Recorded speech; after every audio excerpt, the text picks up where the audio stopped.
අද අපි තෝරාගත්ත මාතෘකාව අතිශයින්ම වැදගත් ප්‍රබල මාතෘකාවක්. ජීවිතේ එපා කරන මානසික අවපීඩනය පිළිබඳවයි අපි අද මේ කතා කරන්නේ. සාමාන්‍යයෙන් ඔය අවපීඩනය කියන වචනය අපිට ඇහෙන්නේ ලසන්ත මහත්මයා කාලුගුණ විද්‍යා දෙපාර්තමේන්තුව පැත්තෙන් නේද? කාලගුණක වෙනස් වීම වලදී අපි කියනවා මේ අහවල් තැන අවපීඩන තත්වයක් ඇති වෙලා තියෙනවා කියලා. ඇත්තටම මේ ජීවිතයට අදාළව අපි කතා කළොත් එහෙම අපේ මනසත් එක්ක අපේ සිතුවිලිත් එක්ක අපේ චර්යාවත් එක්ක මේ මානසික අවපීඩනය කියන වචනය කොයි ආකාරයෙන්ද නිර්වචනය වන්නේ ලසන්ත මහත්මයා? චූලක මහත්මයා ඔබ ඉතා හොඳ ප්‍රශ්නයක් ඇහුවේ. චූලක ජීවත් වෙන මිනිස්සුෙකුට තියෙනවා කායික පැවැත්මක් සහ මානසික පැවැත්මක්. ඒ කියන්නේ කායික ක්‍රියාකාරීත්වය සහ මානසික ක්‍රියාකාරීත්වයක් තියෙනවා. ඒතර උපත්ති ඉඳලා මරණය දක්වා යන මේ ගමන් මගේදී අපිට ඒ ජීවේ පවත්වාගෙන යන්න මේ කය නැත්නම් මේ ශරීරය උදව් උපකාර කරනවා. ඒතකොට මේ ශරීරයේ අංකණ්ඩව සිදුවෙන ක්‍රියාවලියේදී යම් යම් අවස්ථාවලදී මේ කය ලෙඩ වෙනවා නැත්නම් ශරීරය ලෙඩ වෙනවා. වෙනත් අපි කියන ෆිසිකල් බොඩි එක ලෙඩ වෙනවා. එතකොට කයට ලෙඩ හැදෙනකොට චූලක මහත්මයා ඒකේ විශේෂත්වය තමයි ඒක අපිට අඳුර ගන්න පුළුවන්. ඒ කියන්නේ කය ලෙඩ වෙනකොට ඒකේ රෝග ලක්ෂණ අපිට විද්‍යාමාන වෙනවා. උදාහරණයකට උණ හැදුනොත් එහෙම අපිට ඇඟේ උෂ්ණත්වය ඉහළ යනවා. සෙම්ප්‍රතිශ්‍යාව හැදුනොත් එහෙම සොටු දියර ගලනවා. ඒ වගේම ආසන්න උදාහරණයක් අපි ගත්තොත් එහෙම චූලක මහත්මයා මේ කොරෝනා වෛරස් එක. මේක ආසාදනීය වුණාම ටික දිනක් යනකොට අපිට මේකේ විවිධාකාරයේ රෝග ලක්ෂණ කායිකව අපිට පෙනෙන්න පටන් ගන්නවා. දැන් බඩේ අමාරුවක් හැදුනොත් බඩ රිදෙනවා. පපේ අමාරුවක් හැදුනොත් පපුව රිදෙනවා. වකුගඩු වල ගැටලුවක් එහෙම නැත්නම් ශරීර අභ්‍යන්තර අවයවක ගැටලුවක් ඇති වුණොත් අපිට ඒක වේදනාව දැනෙනවා. ඒ වගේම ශරීරය තුවාල වුණොත් එහෙම අපිට S2කට පැහැදිලිව පේනවා එතන රුධිර වහනයක් වෙනවා කියලා. සමහර ඉදවීම වෙන්න පුළුවන්, අත්පහ ගැන්වීම වෙන්න පුළුවන්, තඩිස් වීම වෙන්න පුළුවන්. කවර ආකාරයේ හෝ ඒවා කය ලෙඩ වුණොත් ඒකේ රෝග ලක්ෂණ අපිට පැහැදිලිව හඳුනා ගන්න පුළුවන්. පැහැදිලිව හඳුනා ගන්න යම් එකක් බැරි නම් අපිට පුළුවන් රසායනාගාර පරීක්ෂණ කරලා මේ කයේ ලෙඩවීම හරියට නිර්වචනය කරගන්න හොයා ගන්න එකේ දිගපල්ල පරිමාව හරියට හඳුනා ගන්න සහ ඊට අදාළ බෙහෙත් නිර්දේශයන් ඉදිරිපත් කරන්න. හැබැයි චූලක මහත්මයා කය ලෙඩ වෙනවා වගේම මම කිව්වා මනුෂ්‍ය වර්ගයාට මානසික ක්‍රියාකාරීත්වයකුත් තියෙනවා කියලා. මේ මානසික ක්‍රියාකාරකම් වලදී මනසත් ලෙඩ වෙනවා. තර මනස ලෙඩ වුණාම තියෙන සුවිසත්වය තමයි චූලක මහත්මයා අර කය ලෙඩ වුණාම මේ රෝග ලක්ෂණ අඳුර ගන්න පුළුවන් වුණාට මේ මනස ලෙඩ වුණාම මේ රෝග ලක්ෂණ අපිට බැහැරින් එකපාර අඳුරා ගැනීම හැකියාවක් නැහැ. සමහරවිට මේ රෝග ලක්ෂණ පුද්ගලයා පෙන්눔 කරනවා නම් ගෙදර ඉන්න අයට නැත්නම් අම්මට තාත්තට නැත්නම් දරුවන්ට නැත්නම් යාළුවන්ට හැගෙන්නේ එයාගේ හැටි. එහෙම නැත්නම් එයාගේ එක පෞරුෂ වුණතාවයක් කියලා. තොර සාමාන්‍ය මිනිසෙකුට හැකියාව නැහැ හොඳින් දැනුම තියෙන ප්‍රගුණ කරගත්ත පුද්ගලයෙකුට එහෙම නැත්නම් වෛද්‍යවරයෙකුට හරි මේ උපදේශන ශාස්ත්‍රයේ ඉන්න කෙනෙකුට හැරෙන්න මෙයාට මේ තියෙන්නේ මෙයාගේ මේ හැටිද මෙයාට මේ තියෙන පෞරුෂ උන්නතාවයක්ද එහෙම නැත්නම් මානසික රෝගී තත්ත්වයක්ද කියලා සාමාන්‍ය මිනිසෙකුට මේක වර්ගීකරණය කරගන්න බෑ චූලක මහත්මයා. ඒ නිසා මනස ලෙඩ වුණාම මේ විශේෂයෙන් අපි සාමාන්‍ය ජනතාව ගත්තොත් එහෙම මේ සාමාන්‍ය ජනතාවට ඇත්තටම තේරෙන්නේ නැහැ මේක මානසික රෝගයක්ද කියලා. ඒ නිසා මේකේ තියෙන දරුණු භාවය තමයි මේ මානසික රෝග පැහැදිලිව මතු පිටින් හඳුනා ගැනීම මට නොහැකි වීම. හැබැයි අපි තේරුම් ගන්න ඕන කය ලෙඩ වෙන්න පුළුවන් වගේම මනස ලෙඩ වෙනවා චූලක. එතකොට මේ අවපීඩන තත්වයක් කියලා කියන්නේ මොකද්ද? එහෙම නැත්නම් ડિප්‍රෙෂන් තත්වයක් කියලා කියන්නේ. දැන් මෙතනදී වෙන්නේ චූලක මහත්මයා දැන් අපි හැම කෙනෙක්ම අපේක්ෂිත ජීවිත ආකෘතියක් තියෙනවා. අපි අපේක්ෂිත ජීවිතයක් තියෙනවා. සැලසුමක් තියෙනවා. අපේක්ෂිත මට්ටමක් තියෙනවා.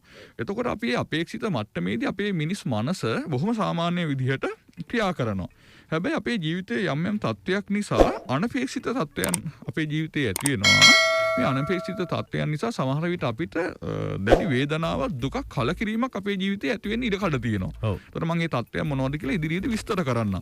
ඒතර චූලක මහත්මයා මේ අනපේක්ෂිත තත්ත්වයකදී අපේ ජීවිතයට ඇති වෙන දුක වේදනාව කලකිරීම සාමාන්‍ය මේ ජීව විද්‍යාත්මක ආකෘතියේ ස්වභාවය තමයි ඒක මේ වේදනාව දැඩිව දැනෙලා අපි අඬලා අපි වැළපිලා සමහරලාට දුක කාට හරි කියලා ටික දවසක් යනකොට මේ අනපේක්ෂිත දුක කලකිරීම වේදනාව අපේ ජීවිතයෙන් පහව යනවා. ඊතන දරුණු ව්‍යසනය වුණා. දැන් සුනාමි ව්‍යසනයේදී ඊටාම දරුණු විදියට පෞල් සමාජිකයෝ මිහිගිලා විවිධ ගැටලු ඇති වුණා. නමුත් ගොඩාක් අය කාලයත් එක්ක හිත හදාගත්තා. හැබැයි සමහර අය තියෙනවා සමහර අය ඉන්නවා චූලක මහත්මයා මේ අනපේක්ෂිත තත්ත්වයන් ජීවිතේ ඇති වෙලා දුකක් වේදනාවක් කලකිරීමක් කනගාටුවක් ඇති වුණාට පස්සේ ඒක කාලයත් එක්ක ෂේ වෙලා යන්නේ නැහැ. ඒක කාලයක් එක්ක මොළෙම පේස්ට් වෙලා එයා ඒ දුක වේදනාව නැවත නැවත විඳිමින් සෆර් කරමින් අඛණ්ඩවම ඉස්සරහට යනවා. පසුතැවිලි වෙනවා, කනසලු වෙනවා, පසුතැවිලි වෙනවා. එතකොට චූලක මහත්මයා මේක අපි අවපීඩන තත්ත්වයක්ද කියලා හරියට හඳුනාගන්නේ එන්නේ ඇති වෙන වේදනාව දුක කලකිරීම එයාගේ සාමාන්‍ය ජීවන තත්ත්වය පවත්වාගෙන යන්න ගැටලුවක් නම් එයාගේ සාමාන්‍ය ජීවන ආකෘතියට ඒක හානියක් වෙලා නම් අපි සාමාන්‍යයෙන් සලකන එක මානසික අවපීඩන තත්ත්වයක් කියලා. එතකොට මෙන්න මේ අවපීඩනයේදී අර දැන් හිතන්න අධ්‍යාපන ක්‍රියාවලියේ නිරත දරුවෙක් නම් සාමාන්‍ය චූලක මහත්මයා අපි පුංචි දරුවාගේ ඉඳලා අපි මහලු පුද්ගලයා දක්වා කියන්නේ අවුරුදු 70ක් 80ක් අපි පරිණත භාවයට ගිය වයසට ගිය අපි තේරෙන විදිහට කිව්වොත් මහලු කෙනා දක්වා පුංචි දරුවගෙන් ඉඳලා ඕනෑම වයස් කාණ්ඩයකදී මානසික අවපීඩනය කියන එක ඇති වෙන්න පුළුවන්. හැබැයි අපි පැහැදිලිව මේ වනකොට අධ්‍යයනය කරලා තියෙන වැඩිම වශයෙන් මානසික අවපීඩනයට ලක් වෙන්නේ අවුරුදු 12යි 45යි වගේ වයස් කාණ්ඩේ. ඒ කියන්නේ මානසික අවපීඩනයට ලක්වීම සහ සිරිදිනසා ගැනීම වල මට්ටම් බැලුවොත් වැඩිම තියෙන අවුරුදු 12යි 45 අතර වයස් කාණ්ඩයක එකෙන් කියවෙන්නේ අනිත් වයස් පුංචි දරුවෙකුට පවා සමහර විට හිතන්න අවුරුදු දෙකේදී දරුවා අම්මට හරි ආදරෙන් ඉන්න අම්මා රට යනවා දරුවා දාලා. ඒ දරුවාගේ එයා සමහරලාට හුදකලා බවත් එක්ක දරුවා උග්‍ර මානසික අවපීඩනයට ලක් වෙන්න ඉඩ තියෙනවා. හැබැයි ඒක අපි මානසික අවපීඩනයක් කියලා දෙන්නේ දරුවාගේ හැටි කියලා තමයි හිතන්නේ. හැබැයි ඒක දින දිගටම ගියොත් දීර්ඝ කාලීනව විශාල වශයෙන් පෞරුෂ ආබාධ ඇති වෙනවා. එයාගේ සාමාන්‍ය ජීවිතේ පවත්වාගෙන යන්න බෑ. එතකොට ඒ චූටි දරුවාගේ ඉඳලා වැඩිහිටිය දක්වාම අපි හැම කෙනෙක්ම බලාපොරොත්තු වෙන සාමාන්‍ය අපේක්ෂිත ජීවන මට්ටම අභිභවා ගිහිල්ලා ඒ ජීවන අපේක්ෂිත මට්ටම බිඳ වැටිලා අපිට දුකක් වේදනාවක් කලකිරීමක් ඇති වෙලා ඒක ටික කාලෙකින් නැති නොවි අකණ්ඩව පවතිනවා නම් සහ ඒක සාමාන්‍ය ජීවිතේ පවත්වාගෙන යන්න අපහසුයක් ඒ තුල දැනෙනවා නම් අපි ඒකට කියන චූලක මානසික අවපීඩන තත්ත්වයක් කියලා. ඔව් ලසන් මහත්මයා විරාමයකට යන්න අවශ්‍යයි. මේ ඊට පෙර ආතු මට තවත් ඉතාම වැදගත් ප්‍රශ්නයක් අහන්න ඕනේ. මේ අපි හැමෝටම දැන් ඔබතුමා මේ හොඳ පැහැදිලි කිරීමක් විග්‍රහයක් කරනකොට මේ ප්‍රශ්නේ අහන්න හිතුනේ. කොයි ආකාරයෙන්ද දැන් රෝග ගති ලක්ෂණ එළියට එන්නේ නැත්නම් ඒක සාමාන්‍ය කෙනෙක්ට හොයාගන්න බැරි නම් ඒක වෛද්‍යවරයෙක් විශේෂම වෛද්‍ය පරීක්ෂණයක් සිදු කරලා සොයාගත යුත්තක් නම් අපි මෙහෙම රෝගයකින් පෙළෙනවා. එවැනි රෝග ලක්ෂණ සහිත මට්ටමකට ඇවිල්ලා තියෙනවා කියලා අපි හඳුනා ගැනීමේ මූලික ලක්ෂණ වගේ දේවල් තියෙනවද? කොහොමද අපි ඒ සඳහා එළඹුමක් ලබා ගන්නේ? ඔචුලක මහත්මයා මම හිතන්නේ ඒක දීර්ඝ වශයෙන් අපි කතා කළ යුතුයි. මම ඔබට සරල උදාහරණයක් කියන්නම්. දැන් අවුරුදු 14 විතර කලින් මට පත්තරයක ආටිකල් එකක් හම්බුණා. ඒක මහත්මයෙක් හිටියා. එයා රාජ්‍ය බැංකුවක කළමනාකරුවෙක්. හැබැයි ඔහු කළුතර පාලමින් පල්ලෙහාට පැනලා සිවිදි නසා ගත්තා. ඒකට ඔහුට ඉතාම හොඳ ආර්ථික තත්ත්වයක් තිබ්බා. ඔහු පවුලේ හොඳ සම්බන්ධතා තිබ්බා. හොඳට hina වෙලා කටයුතු කළා. හැබැයි එක්තරා දිනකදී ඔහු රැකියාවට ගිහලා ලියුමන් ලියලා තියලා නගරයට ඇවිල්ලා කළු පාලමින් පල්ලෙහාට පැනලා සිවිදි නසා ගත්තා. ඒ වගේ මට මතකයි මගේ විශ්වවිද්‍යාල ජීවිතේ අපි මිතුරෙක් හිටියා. එයා හැබැයි සාමාන්‍ය අයට වඩා ටික වෙනස් ආර්ථික ප්‍රශ්න වලට එයා මුහුණ දුන්නා. හැබැයි එයා ටික හුදකලාව හිටියා. ඉඳලා මේ එක්තරා දිනකදී මම පළවෙනි අවුරුද්දේ දෙවෙනි අවුරුද්දේ ඔහු කිසිම කාර්යයකට විශ්වවිද්‍යාලේ විනෝද ගමනකටවත් කිසිම දෙයකට පොදු කටයුතු කර සහභාගී වුණේ නැහැ. හැබැයි ඉගෙන ගත්තත් මේ පන්තියේ ඒ ළමයි විශාල පිරිසක් හිටි ප්‍රමාණය මුල්ලකට ගිහිලා පස්සට ගිහිලා නැත්නම් අයිනේ තමයි වාඩි වෙලා හිටියේ. එක්තරා දිනකදී මේ කෑගල ප්‍රදේශයේ තරුණයෙක් එක්තරා දිනකදී අපිට ආරංචි වුණා ඔහු සිවිදි නසා ගත්තා කියලා. ඒ වගේ මට මතකයි මම විශ්වවිද්‍යාලේ තේරිලා අපි ගෙල්ට් කෝස් කියලා එකක් තියෙනවා. මේ අපි විශ්වවිද්‍යාලයට යන්න කලින් ඉංග්‍රීසි අධ්‍යාපනය පිළිබඳ පොඩි පාඨමාලාවක් තියෙනවා. ඒකේ හිටියා කොළඹ හොඳම පාසලක ඉගෙන ගත්ත ශිෂ්‍යත්වයෙන් ගිය තරුණයෙක් අපේ හොඳ මිතුරෙක් මේ කිරිබත්ගොඩවට ප්‍රදේශයේමයි. ඔහුගේ අධ්‍යාපන මට්ටම ඉතා ඉහළයි, පෞල් පසුබිමත් ඉහළයි. ඔහුට ඉංග්‍රීසි භාෂාව පිළිබඳ හසල දැනුමක් තිබේ. ඒක හිටිය ජනප්‍රියම කෙනා ඔහු මොකද ඔහුගේ ඉංග්‍රීසි දැනුම නිසා. නමුත් ඒක අතරතුර ඔහු දවසක් තමන්ගේ ගේ ඇතුලේ සිවිදි නසාගෙන ගෙල වැළලාගෙන හිටියා. එතකොට චූලක දැන් ඔබ අහපු ප්‍රශ්න තියෙන දේ තමයි දැන් එකට ඉන්නකොට දැන් සමහර අයගේ මානසික අවපීඩනී තියෙනවා. ඒගොල්ලෝ කාමරේ හරි වෙන හුදකලාවින් හරි ඒකෙන් ගොඩාක් සෆර් කරනවා. හැබැයි අනිත් අය එක්ක ඉන්නකොට චුට්ටක් අර මුහ වෙලා ඉන්නවා. සහ බහුතරයක් අර මම පටන් ගන්නකොට කිව්වේ අපිට හැකියාවක් නැහැ මෙයා යම්කිසි මානසික රෝගයකින් පෙළෙනවද කියලා. හොයන්න බෑ. ඒ කියන්නේ සාමාන්‍ය කෙනෙකුට මේ හැකියාව නැහැ. ඒ හින්දා චූලක මම හිතන්නේ දැන් මම ඉදිරි වෙලාව ඇතුළත මම පොඩ්ඩක් ගැඹුරින් කතා කරන්න යනවා. ඔබේ ගෙදර කෙනෙකුට ඔබේ දරුවෙකුට කාටෝ මානසික අවපීඩනයක් තියෙනවා නම් මෙන්න මේ ලක්ෂණ හැම එකක්ම නෙවෙයි. ඒ ලක්ෂණ වලින් යම්සි ප්‍රමාණයක් හෝ වැඩි ප්‍රමාණයක් තියෙනවා නම් අපිට පැහැදිලිව කියන්න පුළුවන් මෙයා ඒ කියන්නේ අපි මානසික ආතතිය අපි කියන්නේ මේ ස්ට්‍රෙස් එක සහ මේ ડિප්‍රෙෂන් කියන තත්ත්වයේ පොඩි වෙනසක් තියෙනවා. ඒකත් මම හිතන්නේ පැහැදිලි කරගන්න අවශ්‍යයි. ඔව් ඒ කියන්නේ මානසික ආතතිය කියන එක හැම කෙනෙකුටම ජීවිතේ ඕන මොහොතක තියෙනවා චූලක. මම පුද්ගලිකව විශ්වාස කරන්නේ මිනිහෙකුට මානසික ආතතියක් තියෙන්න ඕන. ඒ ආතතිය විසින් තමයි යා ඉදිරියට තල්ලු කරන්නේ. මේ තරංකාරීත්වය තුළ යා අලුත් දේවල් කරලා කාර්යක්ෂම දේවල් කරලා නිදි මරාගෙන හරි කමන්නේ වේගෙන් Tamanට ඕන තැන අත්පත් කරගන්න මේ ආතතිය කියන එක. දැන් උදාහරණයක් රැකියාව ගත්තොත් රැකියාව ස්ට්‍රෙස් එකක් තියෙනවා. වැඩ ප්‍රමාණය වැඩි වෙනවා. එයාට ආතතියක් තියෙනවා නම් එයා කරන්නේ ටැලන්ට් එක වැඩි කරගන්න, ස්කිල් එක වැඩි කරගන්නවා මේ ස්ට්‍රෙස් එක අඩු කරගන්න. උදාහරණයක් හිතන්න එයා මැනුවල් වැඩ ඔක්කොම කරන්න කියලා. එතකොට එයා දන්නවා මේ වැඩ ටික වේගෙන් කරන්න පුළුවන්. මට පරිගණක දැනුම ලබා ගන්න. ඒක පොඩි ආතතිය තමයි ඒකට පොළඹවන්නේ. එතකොට එයා කරන්නේ මාස 6ක පාඨමාලාවකට ගිහින් ගිහිල්ලා පරිගණක දැනුම දැනගන්න වැඩි කරගන්නවා ඊට පස්සේ යාට වේගෙන් වැඩ කරන්න පුළුවන්. හොඳයි පැහැදිලි. අර මේ බුදුදහමේ සඳහන් වෙලා තිබෙනවානේ සබ්බේ පුතජ්ජන උම්මත්තකා කියලා. යම් යම් තත්ත්වයන් තුළ අපි හැමෝම එවැනි අවස්ථාවන් වලට එවැනි අත්දැකීම් වලට මානසික තත්ත්වයන් වලට ලක් වෙලා ඇති. අද අපේ ප්‍රධාන මාතෘකාව බවට පත් වෙලා තිබෙන්නේ ජීවිතේ එපා කරන මානසික අවපීඩනය පිළිබඳව. ඇත්තටම මානසික අවපීඩන තත්ත්වයක් නිර්මාණය වීමට බලපාන හේතු සාධක මොනවද ලසඳ මහත්මයා? චූලක මහත්මයා ඔබ ඉතාම හොඳට අනුපිළිවෙලින් මේ හොඳ ප්‍රශ්න ටිකක් අහගෙන යන්නේ. ඔබට මේ විෂය පිළිබඳව ඔබගේ ඇති අවබෝධය මම හිතන්නේ ඒකට බලපාන. මොකද ඔබට මම ප්‍රශ්න ටිකවත් අඩු ගානේ අහන්න කියලා දීලා නැහැ. ඔව්. ඒතකොට චූලක මහත්මයා මානසික අවපීඩනයට බලපාන හැම දෙයකටම හේතුවක් තියෙනවා. දැන් අපි දන්නවා කෙහෙල් ගහක් අපි හිටවල ඒකේ හොඳ කෙහෙල් කනක් එන්නේ නැත්තම් ඒකට බලපාන හේතු ටිකක් තියෙනවා. ඒක ගුප්ත හේතු නෙවෙයි මේ සබහා දහමෙම සීන සෛද්ධාන්තික යම් කාරණා බලපානවා. ඒකට ගහට හොඳ වතුර ටික නැතිවීම වෙන්න පුළුවන්. පොහො පෝෂණය නැතිවීම වෙන්න පුළුවන්. ඉරව්ව හැවන ඒවා නැතිවීම වෙන්න පුළුවන්. ඒ වගේම තමයි කෙනෙක් මානසික අවපීඩනය කියන්නේ ශනිකව ඇති වෙන දෙයක් නෙවෙයි. යම්සි ක්‍රියාවලියක් අවසානයේ ඇති වෙන දෙයක්, යම්සි සිද්ධියක් නිසා ඇති වෙන දෙයක්, යම්සි තත්ත්වයක් නිසා ඇති වෙන දෙයක් සහ ඒ හැම සිද්ධියම තත්ත්වයම අනපේක්ෂිත දෙයක් නිසා. ඔව්. ඒතකොට මානසික අවපීඩනයට බලපාන හේතු මොනවද? මේක හරියට වැදගත් වෙනවා දැනගන්න. ඒතකොට අපි කාරණා එකින් එක ගත්තොත් එහෙම පළවෙනි කාරණයක් විදිහට හැබැයි මේ කාරණේ ප්‍රමුඛම කාරණේ කියලා මම කියන්නේ ප්‍රමුඛ හැම කාරණයක්ම හේතු වෙන්න ඉඩ තියෙනවා. ප්‍රමුඛ කාරණේ කියලා අපිට එක හේතුවම හඳුනගන්න බෑ. එකක් තමයි සාමාන්‍යයෙන් අපි දකිනවා මේ විශේෂයෙන් තරුණ ප්‍රජාව අතර විශාල වශයෙන් මානසික අවපීඩනයට ඇති වෙන්න බලපාලා තියෙන කාරණයක් වෙනවා මේ ආදරය කරපු අයගේ තමන්ගේ ජීවිතයට තමන්ගේ හදවතට තමන්ගේ ආත්මයට ඊටාම තදින් දැනුණු තමන් ආදරය කළ ආදරණීය අයෙකුගේ හදිසි එක්කෝ මරණයක්. එක්ක වෙන්වීම මරණයක් වෙන්න පුළුවන්, ඉවත් වීමක් වෙන්න පුළුවන්, අර කෙනෙකුට වෙන්වීමක් වෙන්න පුළුවන්, අර පෙර අත්දැකීම වගේ දෙයක් අතර යාමක් වෙන්න පුළුවන්. එහෙම නැත්නම් විශ්වාසයේ අධික ලෙස කඩ කිරීමක් වෙන්න පුළුවන්. එතකොට චූලක මහත්මයා ඔය මානසික පීඩනයේ අවපීඩනයේ අධිකම දැනෙනවා මරණය කියන එක. දැන් මම දන්න මගේ මෑතකදී උපදේශනයට යොමු වුණා කොළඹ. ඇය රජයේ ආයතනයක ඉහළ තනතුරක් දරන කාන්තාවක්. ඇයගේ සැමියා ව්‍යාපාරිකයෙක්. සැමියා සිවුද නසා ගන්න උත්සාහ කළා කීපවරක්. ඒකට හේතුව තමයි දියණියට ඩෙන්ගු රෝගය හැදුණ එකම දියණියයි ඉන්නේ. ඒගොල්ලෝ පෞද්ගලික රෝහලට ඇතුළත් කළා දියණියට ප්‍රතිකාර කළා. නමුත් අවසානයේ අමාරු වෙලා රජයේ රෝහලකට ගියා. දියණිය මිය ගියා. දියණිය මිය යනකොට රජයේ රෝහලින් කිව්වේ අපරාධේ දරුවා ඔය පුද්ගලික රෝහලට අරන් යන්නතු අපි ගාවට ගෙනාව නම් අපි දරුවෝ සනීප කරනවා. මේ වෙනකොට අපි එක දරුවෙක්ව මිය ගියේ නෑ කියලා තියෙනවා. ඒතකොට තමන්ගේ ඒ ගත තීරණය වරද නිසා දියණිය එකම දියණිය මිය ගියා කියන පීඩණයෙන් ඒ හස්බන්ඩ්ව ගලව ගන්න හරිම අමාරු වුණා. එයා දෙපාරක් උත්සාහ කළා සිවුද නසා ගන්න. මම දන්නේ තුන්වෙනි පාරත් උත්සාහ කරයිද කියලා. නමුත් දැන් හොඳ තත්ත්වයේ ඉන්නවා. ඇත්තටම ලසඳ මහත්මයා තාත්තා කෙනෙක්ට දරන්නම බැරි දුකක් නේද ඒක? එයාට දුක දරන්න බැරි වීම සහ එයාගේ මිස්ටේක් එයාගේ වරද නිසා ඒක වුණා කියලා. මොකද බිරිඳ කියලා තියෙනවා රජයේ රෝහලට අපි යන් කියනවා. එයා කියලා තියෙනවා නෑ එයාට මුදල් තියෙන නිසා එයා මුදලින් තමයි හැමදේම කරන්න ගිහිල්ලා තියෙන්නේ. නෑ පුද්ගලික රෝහලේ දුවට සැප පහසුව තියෙනවා.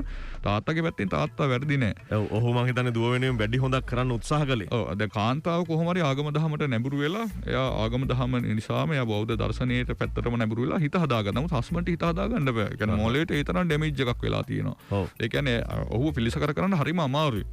පස්සේ මේකේ වෙන ප්‍රතිකාර ක්‍රම තියෙනවා. මම ඉදිරි විස්තර කරන්න හරි ඉලෙක්ට්‍රික් ෂොක් එකක් කියලා. විදුලි ධාරාවක් මොළේ හරහා යවීම. ඒ එතෙන්ට මට්ටමටම දැන් ගිහිල්ලා තියෙන්නේ. ඒක පොඩ්ඩක් අවසාන උත්සාහය එක කෙනෙක්ගේ මානසික අවපීඩනෙන් ගලව ගන්න අපි ඉදිරියේදී වෛද්‍ය ප්‍රතිකාර කියන එකේදී කතා කරමු. එතකොට මේ ආදරය කරපු දැන් සමහරලා ප්‍රේම සම්බන්ධකම් තියෙනවා. ඒ ප්‍රේම සම්බන්ධකම් ඇතුලේ ආදරණීය බැඳීම් තියෙනවා. දැන් චූලක මේ ප්‍රේම සම්බන්ධකම් වගේ දේවල් නිසා වැඩිම මානසික අවපීඩනයට ලක් වෙන්නේ පිරිමින්ට වඩා කාන්තාව. දැන් ප්‍රේමයේ බිඳ වැටීම තුළ පිරිමින්ගේ සීදු නසා ගැනීම තියෙනවා. හැබැයි ඒක අර නව යෞවනීය සීදු නසා ගැනීම තියෙන්නේ. හැබැයි කාන්තාවන්ගේ ඊට වඩා තත්ත්වයන් තියෙනවා නව යෞවනීයට එහා ගිහිල්ලා. මොකද මේ අපි මානසික අවපීඩනයට ලක් වෙන ප්‍රමාණය බැලුවොත් එහෙම පිරිමින්ට වඩා කාන්තාව වැඩි. නමුත් අපි අහලා තියෙන්නේ කාන්තාවන්ට දරා ගැනීමේ හැකියාව වැඩි කියලානේ. මම කියන්නේ අවපීඩනය ගැන සීදු නසා ගැනීම ගැන නෙවෙයි. කාන්තාව දරා ගැනීම වැඩි තමයි. ඇය අඬනවා වැළපෙලා ඇය අවසානයේ හිත හදා ගන්නවා. හැබැයි ඇය සංවේදී. ගැහණු සංවේදී නිසාම ඉක්මනින් බැඳීම් ඇති කරගන්නවා. ඉක්මනින් බැඳීම් ඇති කරගන්න. මොකද අර මම අපි කලින් වැඩසටහන් වල කියලා තියෙනවා. දැන් පිරිමියෙකුට ආදරය කියන්නේ චූටි දෙයක්. ගැහණුන්ට සමහරවිට ආදරය කියන්නේ මුළු ජීවිතේම. මහමෙරක් වගේ දෙයක්. මහමෙරක් වගේ. ඒගොල්ලන්ට හරි ලොකු ඒක නැගිටලා ඉන්න ඉන්දියන මොහොත දක්වා මේක තමයි. තමන් ආදරය කරපු කෙනා යාගේ රූපය, යාගේ හැසිරීම, යාගේ ජීවිතය හැදීම, යාගේ අනාගතය දැකීම, යාව ගොඩ නැගීම සමහර ඒ පැත්ත හිතනවා ඒගොල්ලෝ. යාට පුංචි ලෝකයක් තියෙන. ඒක ලෝකේ ආදරෙන්මයි පිරලා තියෙන්නේ. ඒතොර දැඩිව විශ්වාසය ඇති කරලා බැදී. සමාවන්න. ඒ කියන්නේ කාන්තාව කියන චරිතය සොබාදහම නිර්මාණය කරලා තිබෙන්නේම එවැනි ස්වභාවයකින්ද. හරිනේ චූලක මහත්තයා. එයාට තමයි ගර්භාෂය තියෙන, එයාට තමයි පියුරු තියෙන, ඒ තමයි ජීවේ අරයි යන්නේ. අපි ගැහණියට කියන අම්මා කියන කදක ආදරයේ උල්පත අම්මා කියලා කියන්නේ. එයාගේ මුළු ජීවිතේම සැමියා කෙරෙහි ආදරේ, දරුවෝ කෙරෙහි ආදරේ, ඒ ආදරේ කියන හැඟීමත් එක්ක තමයි බද්ධ වෙලා තියෙන්නේ. ඒ කියන්නේ ෆීලිංස් වැඩි එයාගේ. අපි සමහරවිට ලොජිකල්, තර්කානුකූලයි. අපි දරාගෙන ඉවසගෙන ඉන්නවා. ඉවසගෙන දරා ගන්න බැරි නම් හෘදයාබාධ දෙලා වැඩියෙන් මැරෙන්නේ පිරිමි ගැහණුව නෙවෙයි. වසරකට ලංකාවේ සාමාන්‍ය 100 කියන්නේ එක දිනකට 117ක් මැරෙනවා හෘදයාබාධ වලින්. එක දවසකට චූලක මහත්මයා හෘදයාබාධ වලින් විතර. එතකොට මේ පිරිමි දරා ගන්නවා. දැන් අවුරුදු 48 49 ගොඩක් පිරිමි මැරෙනවා හෘදයාබාධ වලින්. දුක කියන්නේ අඬන්නේ නැහැ, වැළපෙන්නේ නැහැ, දරාගෙන කාගෙන ඉඳලා මැරලා වැටෙනවා. ගැහණුවේමනේ අඬනවා, වැළපෙනවා, කවිලියනවා, මොනෝහෝ කරලා අවසාන හිත හදා ගන්නවා. හැබැයි මේ වියෝවන් නිසා දීර්ඝකාලීන වශයෙන් දැන් අපි ගොඩක් උපදේශයන් යොමු වෙනවා අවිවාහක අය. ඒ කියන්නේ යම්සි දවසක ආදරය කරලා ඒක ලිංගික සම්බන්ධකම් අරන් ගිහිල්ලා නැහැ. ගොඩක් සමීපව ආදරේ ඉඳලා ආදරේ අහිමි වීම නිසා මරණය දක්වාම තනියෙන් ඉන්නවා කියලා. සෆර් කර ඇවිදින මලකඳන් වගේ ජීවත් වෙන ගැහණුත් ඉන්නවා. අනිවාර්යයෙන්. එතකොට ඒගොල්ලෝ අර උග්‍ර විදිහකටම අවපීඩන මේලා තියෙන චූලක දැන් ආතතිය අපිට ජය ගන්න පුළුවන්. අවපීඩනයේ දරුණු විදිහට ගියොත් අපිට සපෝටිව් කණ්ඩායම අපිට උපකාරක කණ්ඩායම. ගෙදර අම්මා හරි තාත්තා හරි සැමියා හරි බිරිඳ හරි කවුරු හරි සහාය නොදුන්නොත් ඒක උග්‍රම තත්ත්වයට යනවා. ගිහලා කඩන් වැටෙනවා. දැඩි හුදකලාභාවයක්. හුදකලාභාවයක් එක. ඒක එයා කොහොමත් හුදකලා වෙනවා චූලක. අපි ඉදිරියේදී කතා කරමු ලක්ෂණ ගැන කතා කරද්දී. ඒක තමයි එන ආදරය අහිමි. දෙවෙනි එක තමයි අපේක්ෂා නොකළ ආර්ථික බෙදවැටීම් කියන ඒවා. අපේක්ෂා නොකළ ආර්ථික බෙදවැටීම්. දැන් චූලක මහත්මයා මේ දවස්වල හරියට අපි අධ්‍යයනය කළොත් සුසයිඩ් කියන ඒවා වැඩි. සීදීනස ගැනීම අපේ රටේ විතරනේ ලෝකෙම වැඩි. විශාල වශයෙන් සීදීනස ගැනීම වෙනවා. ජපාන වගේ රටවල දැන් ජපානයේ සාමාන්‍ය සලකන්නේ ටිකක් සීදීනස ගන්න රටක් හැටියට. ඒගොල්ලෝ කොච්චර දියුණු වුණා සුසයිඩ් වැඩි ඒගොල්ලෝ. ඒ පරස්පරය කොහොමද නිර්මාණය වෙලා? වැඩත් එක්ක චූලක. ඒ කියන්නේ මෙන්න මේක. ඒ කියන්නේ මේ රැකියාව දැන් අපි ඉදිරියේ මේක කතා කරනවා අධික කාර්යබහුලත්වය කියන කාරණේ චූලක. ඊගාවට කතා කරන්නේ ඒක අධික මිනිස්සු කාර්යබහුල වෙනවා ජීවිතේ ලයිෆ් එක එන්ජොයි කරන්නේ. වැඩ එක්කමයි ඉන්නේ. දැන් සමහරවිට අපි ඉහළ තනතුර. ඒකයි අපි දැන් අර නූතනේ කතා කරනවා තමන්ගේ රස්සාවයි ලයිෆ් එකයි බැලන්ස් බිට්වීන් ලයිෆ් ඇන්ඩ් ජොබ් කියලා. ඒ කියන්නේ අපි අපේ වෙනම පුහුණු වැඩසටහන් මේවටදී අපි පුද්ගලික ආයතන වල ඉල්ලීම් මත කරනවා. ඒතර තමන්ගේ වෘත්තීය ජීවිතේ තමන්ගේ රැකියාව කොහොමද බැලන්ස් කරගන්නේ කියලා. ඔයා එකක උඩට ගියොත් අනිත් එක බිඳ වැටෙනවා. ඒතකොට මේ දෙක අතර සම්බරභාවය නැති වුණොත් එහෙම වැඩම නිසා මොලේ එක පැත්තකට ඒක පීඩනීය බලපාලා අවසානයේ සුසයිඩ් කර මට්ටමට යොමු වෙනවා. ඒතකොට අපි කලින් කතා කළේ අපේක්ෂා නොකළ ආර්ථික දැන් සමහරවිට වෙන්න පුළුවන් ව්‍යාපාරයක් කරගෙන යනවා කඩන් වැටෙනවා. එක්ක විශාල වශයෙන් ණය වෙනවා. බංකොලොත් වෙනවා. එක්ක තරංකාර ව්‍යාපාරයක් මේක අත්පත් කරගන්නවා. කුසාල මූල්‍ය පාඩුවකට වංචාවකට. එහෙම නැත්නම් රැකියාව අහිමි වෙනවා. දීර්ඝ කාලයක් රැකියාව හොයාගන්න බෑ. ඔය මේ සීදී නසා ගන්න අය අධ්‍යයනය කරද්දී මෙන්න මේ ආර්ථික කාරණා ප්‍රබල විදිහට බලපානවා. එන්න ඔයාගේ හස්බන්ඩ්ගේ ව්‍යාපාරේ බිඳ වැටිලා එක්ක රැකියාව අහිමි වෙලා යා තනියෙන් කල්පනා කරනවා නම් හොඳට මතක තියාගන්න. යා වේලාසෙන් ඇවිල්ලා එක දිගට නිදිනවා නම් එතන ගැටලුවක් තියෙනවා. ඒ වගේ තත්ත්වයකදී හොඳට අහුම්කම් දෙන්න ප්‍රශ්නේ මේ සමහර පිරිමි ප්‍රශ්නේ කියන්නේ නැහැ. තරහාගෙන ඉන්නවා. ඒ වගේම සමහර ගැහණු ප්‍රශ්න අහන්නේ නැහැ. සමහර අයට මුදල ගෙදරට එනවා නම් එච්චරම තමයි ඕනේ. කියන්නේ ගෙදර සල්ලි මුදල ටික ලැබෙනවා නම් එච්චරමයි ඕනේ. එතන තියෙන ආදරණීය බෙදින්නේ නිකන් ගනුදෙනු බිස්නස් එකක් තියෙනවා. ඔයා මාව බැන්ද ඕන ළමයි හදුවා. එහෙනම් මට වියදම් දෙන්න. යාර ප්‍රශ්න අහන්නේ නැහැ. හැබැයි බහුතරයක් කාන්තාව හස්බන්ඩ්ගේ වෙනස් වීම කෙරෙහි සංවේදී. ඒ කියන්නේ අර ෂර්ට් එකේ කෙස් ගහක් තිබ්බා සංවේදී කියලා සමහර අය කියන්නේ. ඒවට නම් ගොඩක් සංවේදී නේද? එතකොට චූලක මහත්මයා අපි ඊගාව එක තමයි අර අධික කාර්යබහුලත්වය කියන එක. ඒ වගේම තව ප්‍රමාණයක් ඉන්න චූලක මහත්තයා ඇතැම් පුද්ගලයන් පෞරුෂ ස්වභාවයෙන්ම දොම්නස් සහගතයි. කියන්නේ එයාගේ පර්සනැලිටියම එයා දොම්නසට බරයි. දුකට බරයි. කොයි වෙලාවක කතා කියන්නේ කිසිම දෙයක් ඇතුලේ සතුටක් දකින්නේ නැහැ. දුක ඍණාත්මක දේවල්. ඍණාත්මකයි. අපි කිව්වොත් මම කලින් කියලා තියෙනවා මල දිහා බැලුවා මල පිපෙන එක නෙමෙයි පර වෙන එක හිතන්නේ. ඒක හරියි. ලස්සන වැඩක් නෑ. ඒක සමහරවිට ආගමික මතවාද විසින් වැරදි විදිහට අර්ථකථනය කළා. දැන් මට කීප දෙනෙක් හම්බුණා මේ ජීවිතේ පිළිකුල් භාවනාව කරන්න කියලා. පිළිකුල් භාවනාව මේ ගිහි මිනිහෙක් කරලා මේ තරුණ ජීවිතේ විවාහ වෙන අය මේවා කරන්න ගිහිල්ලා ලොකු අමාරු වැටෙනවා. ඔව් අනිවාර්යයෙන්. ඔය එතකොට පිළිකුල් භාවනාව කරලා මිනිස්සුන්ට ඔක්කොම තීත්ත වෙලා බිරිඳ එක්ක ලිංගිකව හැසිරෙන්නේ නැහැ. සැමියා එක්ක ලිංගිකව හැසිරෙන්නේ නැහැ. ඒක අර ශාරීරික අවයව දිහා පිළිකුලෙන් බලලා අන්තිමට මහා විකාරයක් කරගන්නවා. භාවනාවටත් කමඨහන් ලබා ගත යුතු වෙන්නේ නේද? ඒව මඟ පෙන්වීම එක්ක යන්න ඕන. බෞද්ධ දර්ශනීය පැත්තට ගියා නම් හරි චූලකර ජනප්‍රිය බුද්ධ ආගම කියන පැත්තට යන්නේ නැතුව එතකොට දැන් අර ව්‍යාපාරික බුද්ධ ආගම බිහි වෙලා තියෙනවා ව්‍යාපාරික පූජකයෝ බිහි වෙලා තියෙනවා. එතකොට ඒගොල්ලෝ අර ව්‍යාපාරික අරමුණින් යම් යම් දේවල් උගන්වන්න යනවා. ගිහියට කියන්න ඕන මොකද්ද භික්ෂුවට කියන්න ඕන මොකද්ද අහන වර්ගීකරණයක් නැහැ. මේ මිනිසුන්ට පිළිකුල් භාවනාව උගන්වලා ඒ ගැන හිතලා මොලේ එක පැත්තක් ගිහිල්ලා අවසානයේ ජීවිතේ කාලකන්ණි කරගෙන ලිංගික සැමියත් එක්ක ලිංගික ඉන්නේ නැහැ. ඉතින් විවාහ ජීවිතේ බිඳට යනවානේ. එතකොට ඇත්තට ලිංගිකත්වයත් විවාහ ජීවිතේ එක කොටසක් ඒක. වෙන සමහර අය වෙන සම්බන්ධකම් වලට යන්නේ නැහැ. එතකොට සමහර ජීවිද්‍යානුකූලවම උප්පත්තියෙම දොම්නස් පුද්ගලයෝ ඉන්න. ඒ කියන්නේ දුක පැත්ත, පරාජිත පැත්ත, නරක පැත්ත කිසි දෙයක හොඳක් දකින්නේ නැහැ. ට්‍රිප් එකක් යන්න කැමති නැහැ. චිත්‍රපටියක් බලන්න කැමති නැහැ. සබහා දහම විඳින්නේ නැහැ. ඒගොල්ලෝ එහෙම පුද්ගලයෝ යම්සි ප්‍රමාණයක් ඉන්නවා. මට බෑ කියලාමයි කියන්නේ. එහෙම තමයි. ඒගොල්ලෝ වේගෙන් මානසික අවපීඩනයට ලක් වෙනවා. ලස්සනට ඇඳුමක් අදින්නේ නැහැ. ඒක ඒ වගේම චූලක තව ප්‍රබල කාරණයක් තියෙනවා. අපි මෙන්න මේක විශේෂයෙන් දැනගන්න ඕන. මේක විශේෂඥ වෛද්‍යවරු තමයි මේක දන්නේ. ඔව්. මේකෙදී මේ මානසික රෝග ගැන කතා කරනකොට වෛද්‍ය විද්‍යාවේ කතා කරනවා එන්ඩෝජිනස් කියලා තත්ත්වයක්. එන්ඩෝජිනස් කියලා මේක මම හිතන්නේ ග්‍රීක හෝ ලතින් වචනකින් බෙදලා අවිලා තියෙන්නේ. මෙතනදී කරන්නේ කිසිදු බාහිර හෝ පාරිසරික සාධකකින් තොරව දැක හැකි අවපීඩන තත්ත්වය. ඒ කියන්නේ ඒ පුද්ගලයා අධ්‍යයනය කරද්දී හොඳටම පේනවා එයාට අර අපි කලින් කතා කරු ආදරය අහිමිවීම හෝ රැකියාවේ ගැටලුව කිසිම දෙයක් නැහැ. ඒ කියන්නේ එයාට මානසික අවපීඩනයක් ඇති වෙන්න බලපාපු කිසිම සාධකයක් නැහැ. එළියෙන් අධ්‍යයනය කරපුවාම අපිට දැන් සමහර පුද්ගලයෝ ඉන්නවා දිගින් දිගටම සාකච්ඡා කරද්දී ආර්ථික ප්‍රශ්නකුත් නැහැ. පෞල් ප්‍රශ්නකුත් නැහැ. ආදරයේ ගැටලුවකුත් නැහැ. මුකුත්ම නැහැ බෑ අවපීඩනින් ඉන්නේ. ඒකට බලපාන්නේ මේ ජෙනටික් කියලා කියන්නේ මේ අභ්‍යන්තරයේ ඇති වෙන රසායනික විපර්යාසයන්. ජානගත දේවල්. අර ඉන්ඩෝජිනස් කියලා කියන වචන කීපයක් මෙතන සම්බන්ධ කරලා මේක ගොඩක් ගැඹුරට කතා කළොත් මේක එපා වෙයි චූලක. ඒක මම හිතන්නේ විශේෂඥ වෛද්‍යවරයෙක් විසීම සිදු කළ යුතුයි. සිදු කළ යුතුයි. සහ අපි මේක අධ්‍යයනය කරලා තියෙනවා. නමුත් මේ වගේ සාමාන්‍ය වැඩසටහන ඒක නමුත් අපිට තේරුමක් සරලව අවබෝධ කරගන්න ඔය ඇති. ඔව් ඊගාව එක තව එකක් තියෙනවා චූලක. ඒක දරු ප්‍රසූතියේදී හැම කෙනෙකුටම වෙන්නේ නැහැ. දරු ප්‍රසූතියෙන් පසුව සමහර විට කාන්තාව සමහර අය මානසික අවපීඩනයට ලක් වෙනවා. ඒකත් සුවිශේෂ නාමයකින් හඳුන්වනවා. ඒ වගේ තත්ත්වයන්දී විශේෂඥ වෛද්‍යවරුන්ගේ සහාය ලබා ගන්න පුළුවන්. එතකොට මම තප්පරයක් දෙන්න මම සාරාංශයක් කිව්වොත් ආදරය වගේ දේවල් අහිමි වීම, අපේක්ෂා නොකළ ආර්ථික බිඳ වැටීම, අධික කාර්යබහුලත්වය, ඇතැම් පුද්ගලයන් සහජයෙන්ම ඍණාත්මක දොම්නස් සහගත පෞරුෂයන් තිබීම සහ පැහැදිලිව හඳුනාගත හැකි නොහැකි. ඒ කියන්නේ එන්ඩෝජිනස් කියන තත්ත්වේ හඳුනාගත නොහැකි. නමුත් අභ්‍යන්තරයෙන් ඥානමය වශයෙන් ඇති වෙන හේතු මත මානසික අවපීඩනයට ලක්වීම සහ සමහර කාන්තාව දරු ප්‍රසූතියෙන් ඒ කියන්නේ මේවා තමයි ප්‍රධාන දේවල්. ඒ අමතරව තව අතිරේක කාරණා ඕන තරම් තියෙනවා.